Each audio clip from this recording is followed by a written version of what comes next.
प्रेमचंद द्वारा लिखित लघु कथा नशा। ईश्वरी एक बड़े जमींदार का लड़का था और मैं एक गरीब क्लर्क का, जिसके पास मेहनत मजदूरी के सिवाय और कोई जायदाद न थी। हम दोनों में परस्पर बहसें होती रहती थी। मैं जमींदारी की बुराई करता, उन्हें हिंसक पशु और खून चूसने वाली जोंक और वृक्षों की चोटी पर फूलने वाला बंझा कहता। वह जमींदारों का पक्ष लेता, पर स्वभावतः उसका पहलू कुछ कमजोर होता था, क्योंकि उसके पास जमींदारों की अनुकूल कोई दलील न थी। वह कहता कि सभी मनुष्य बराबर नहीं होते, छोटे बड़े हमेशा होते रहते हैं और होते रहेंगे। लचर दलील थी। किसी मानुष्य या नैतिक नियम से इस व्यवस्था का औचित्य सिद्ध करना कठिन था। मैं इस वाद विवाद की गर्मी में अक्सर तेज हो जाता और लगने वाली बात कह जाता, लेकिन ईश्वरी हार कर भी मुस्कुराता रहता था। मैंने उसे कभी गर्म होते नहीं देखा। शायद इसका कारण यह था कि वह अपने पक्ष की कमजोरी समझता था। नौकरों से वह सीधे मुंह बात नहीं करता था। अमीरों में जो एक बेदर्दी और उद्दंडता होती है, इसमें उसे भी प्रचुर भाग मिला था। नौकर ने बिस्तर लगाने में जरा भी देर की, दूध जरूरत से ज्यादा गर्म या ठंडा हुआ, साइकिल अच्छी तरह साफ नहीं हुई तो वह आपे से बाहर हो जाता। सुस्ती या बदतमीजी उसे जरा भी बर्दाश्त न थी, पर दोस्तों से और विशेषकर मुझसे उसका व्यवहार सौहार्द और नम्रता से भरा हुआ होता था। शायद उसकी जगह मैं होता तो मुझ में भी वही कठोरताएं पैदा हो जाती जो उसमें थी, क्योंकि मेरा लोक प्रेम सिद्धांतों पर नहीं, निजी दशाओं पर टिका हुआ था।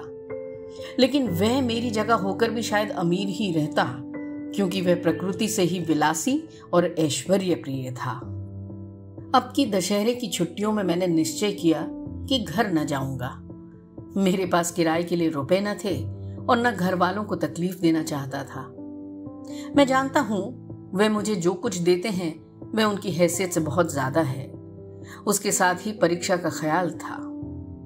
अभी बहुत कुछ पढ़ना है। बोर्डिंग हाउस में भूत की तरह अकेले पड़े रहने को भी जी न चाहता था। इसलिए जब ईश्वरी ने मुझे अपने घर का न्योता दिया तो मैं बिना आग्रह के राजी हो गया।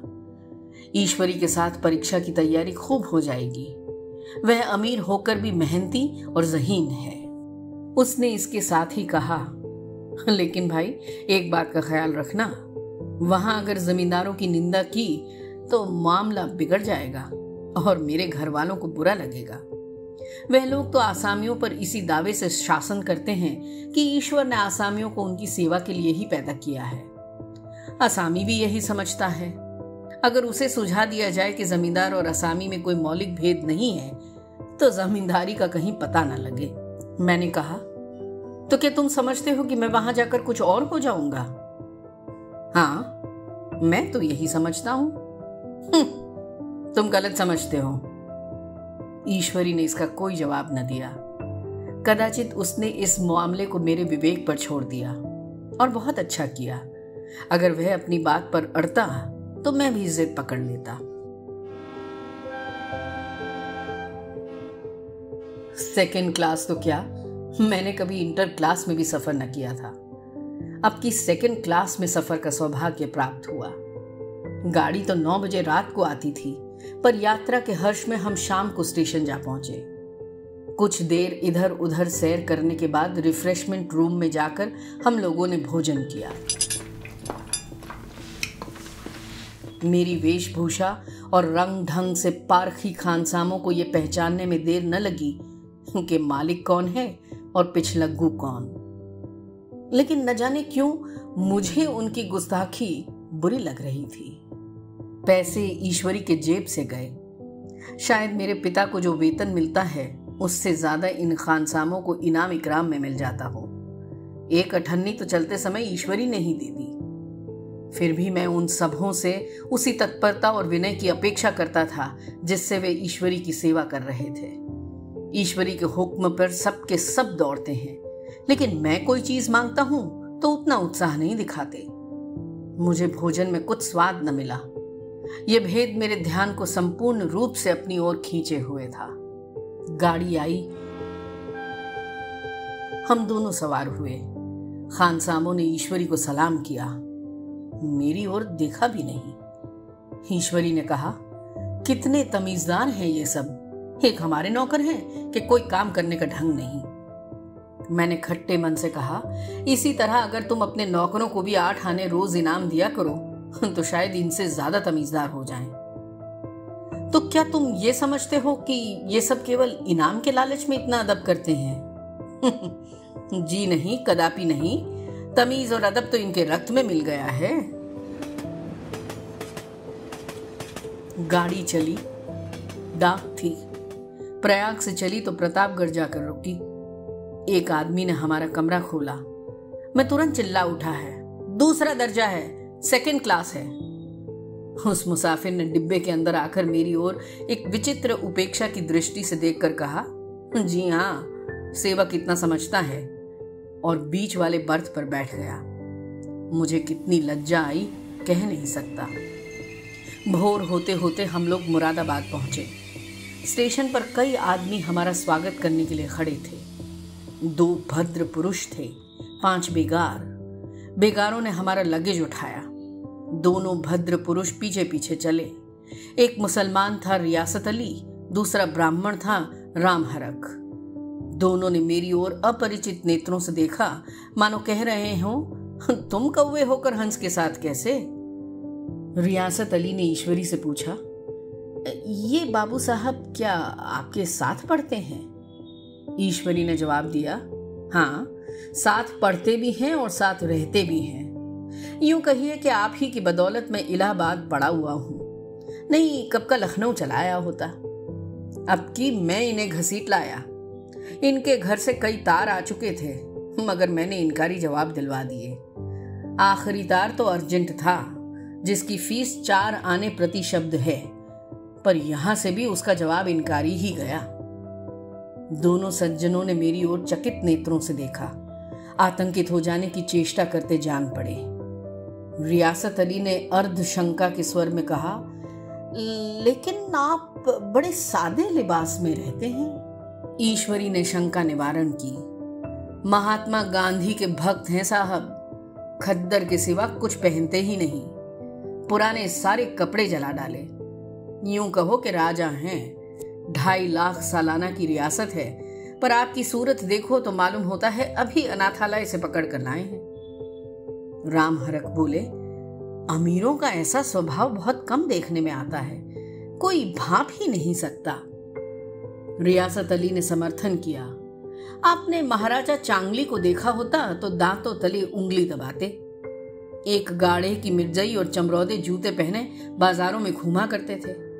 सुनते हैं एक बार बेगार में पकड़े गए थे और उन्हीं ने 10 लाख से कॉलेज खोल दिया।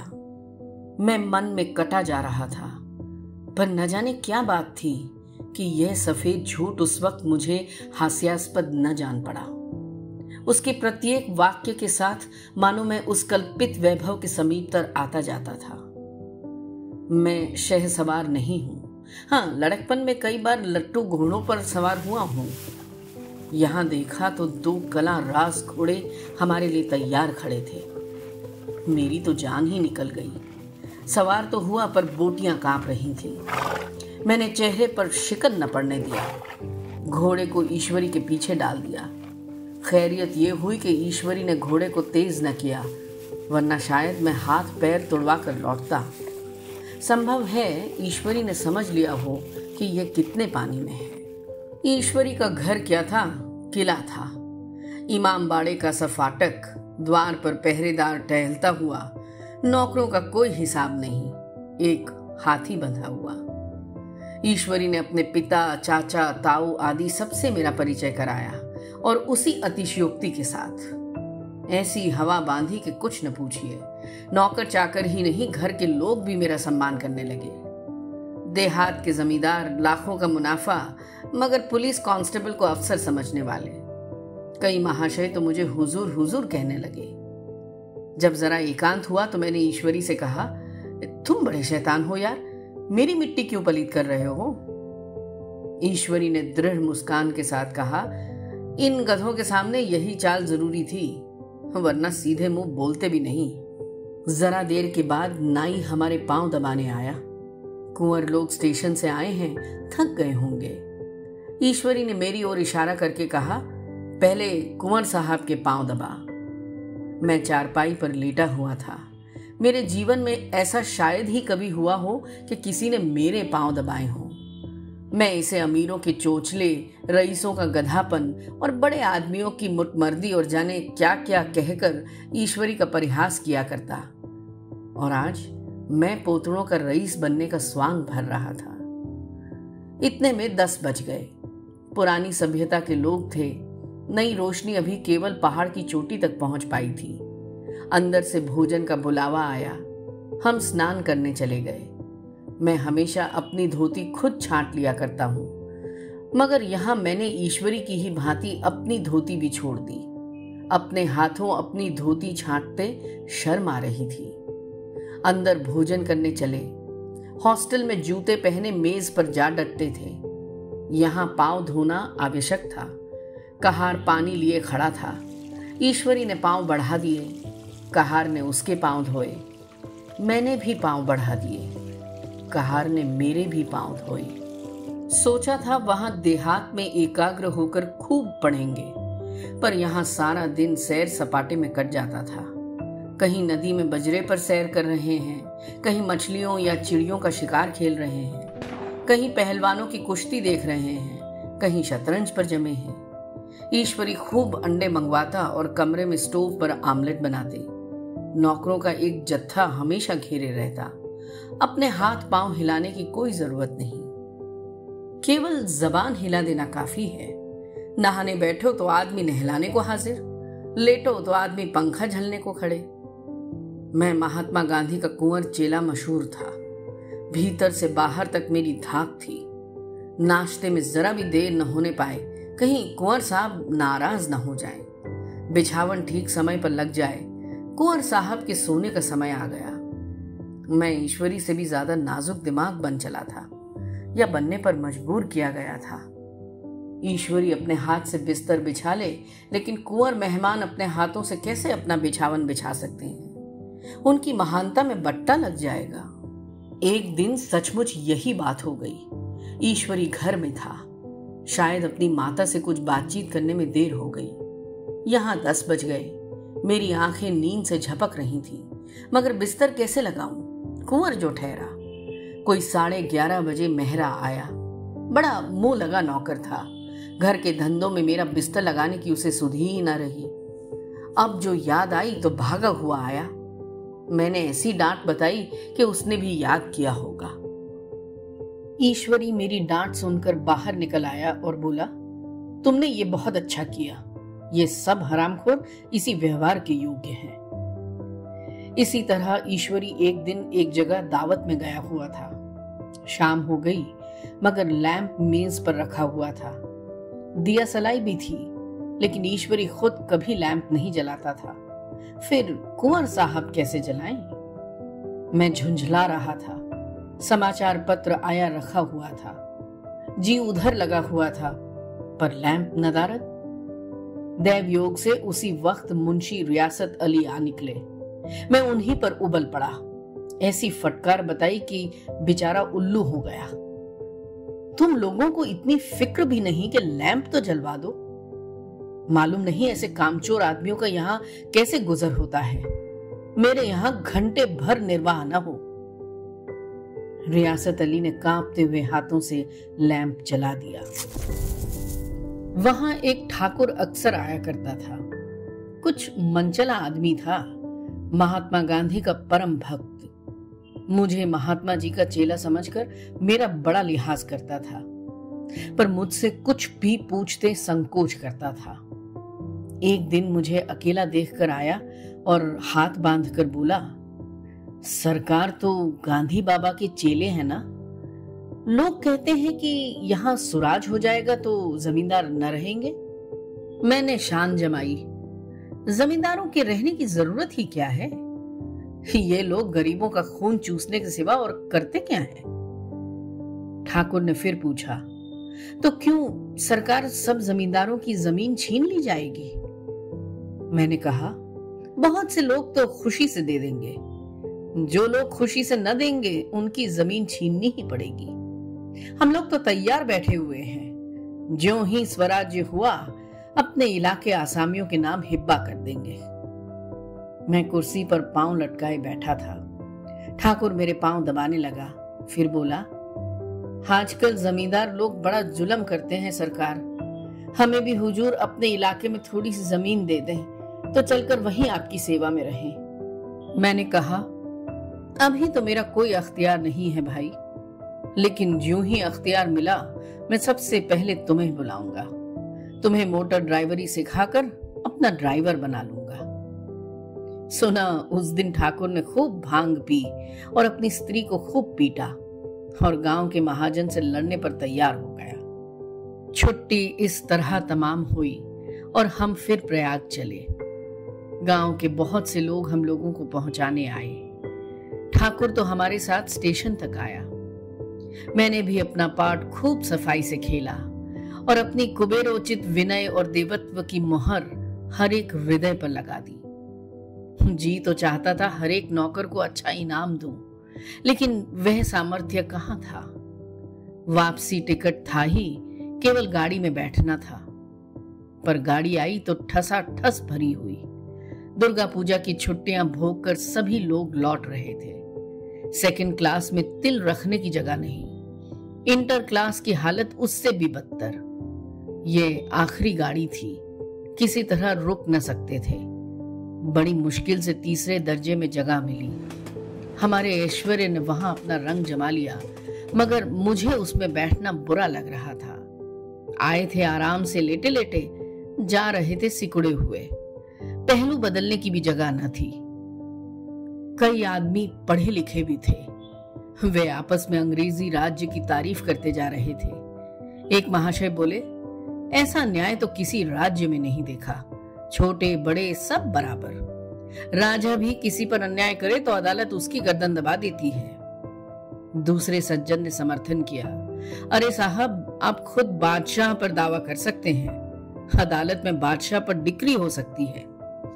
एक आदमी जिसकी पीठ पर बड़ा गट्ठर बंधा था, कलकत्ते जा रहा था। कहीं गठरी रखने की जगह न मिलती थी, पीठ पर बांधे हुआ था। इससे बेचैन होकर बार बार द्वार पर खड़ा हो जाता। मैं द्वार के पास ही बैठा हुआ था। उसका बार बार आकर मेरे मुंह को अपनी गठरी से रगड़ना मुझे बहुत बुरा लग रहा था। एक तो हवा यूं ही कम थी, दूसरे उस गंवार का आकर मेरे मुंह पर खड़ा हो जाना मानो मेरा गला दबाना था। मैं कुछ देर तक जब्त किए बैठा रहा। एकाएक मुझे क्रोध आ गया। मैंने उसे पकड़कर पीछे ठेल दिया और 2 तमाचे जोर जोर से लगाए। उसने आंखें निकालकर कहा, क्यों मारते हो बाबूजी? हमने भी किराया दिया है। मैंने उठकर 2-3 तमाचे और जड़ दिए। गाड़ी में तूफान आ गया। चारों ओर से मुझ पर बौछार पड़ने लगी। अगर इतने नाजुक मिजाज हो तो अव्वल दर्जे में क्यों नहीं बैठे? कोई बड़ा आदमी होगा तो अपने घर का होगा। मुझे इस तरह मारते तो दिखा देता। क्या कसूर किया था बेचारे ने? गाड़ी में सांस लेने की जगह नहीं, खिड़की पर जरा सांस लेने खड़ा हो गया तो उस पर इतना क्रोध। अमीर होकर क्या आदमी अपनी इंसानियत बिल्कुल खो देता है? यह भी अंग्रेजी राज है जिसका आप बखान कर रहे थे। एक ग्रामीण बोला, दफ्तरन में घुसन तो पावत नहीं, उस पर इतना मिजाज। ईश्वरी ने अंग्रेजी में कहा, What an idiot you are, बीर। बीर, तुम कितने मूर्ख हो। और मेरा नशा अब कुछ कुछ उतरता हुआ मालूम होता था।